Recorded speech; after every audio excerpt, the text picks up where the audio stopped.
So what's up guys, ako nga pala si Skyn Santorales Game. Alam niyo na yan kung sino to. So galing kami Robinson, nagrekta kami dito sa New Market para bumili ng isda dahil nagkikrave tayo ng sinigang.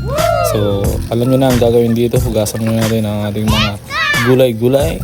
Yan, murang-mura, 50 pesos, may ganyan ka ng gulay. Chopin na natin to agad mga tol at wala na tayong isipin dyan, kundi hugasan yung isda at simulan natin ang pagkapakulo ng ating hot water. Check up lang, and then yan, ilagay na natin yan para at least solved na at wala na tayong iisipin. Nalagyan na lang natin yan ng asin at syempre balikan natin dito ang ating pinirito. So ang ginawa ko dyan tol, yung kalahati ng isda, pinirito ko, yung kalahati naman sinigang, di ba? Para extra lang, pero nga malupitan lang. Lagay na ako dyan ng sibuyas, bawang, kamatis, pinagay ko na rin itong okra natin, tapos itong ating pinakamalupit na sinigang mix and ating kangkong. So mabilisan na. Ito na ang ating prito, coming up na, at ito na ang ating sinigang galing pang Santa Lapis Gang. Kahit tayo mga taro, wala na kayong isipin niya kung mag-relax, matulog, tapos kumain. Love you all, salamat. Click like, subscribe sa ating Facebook page and love you.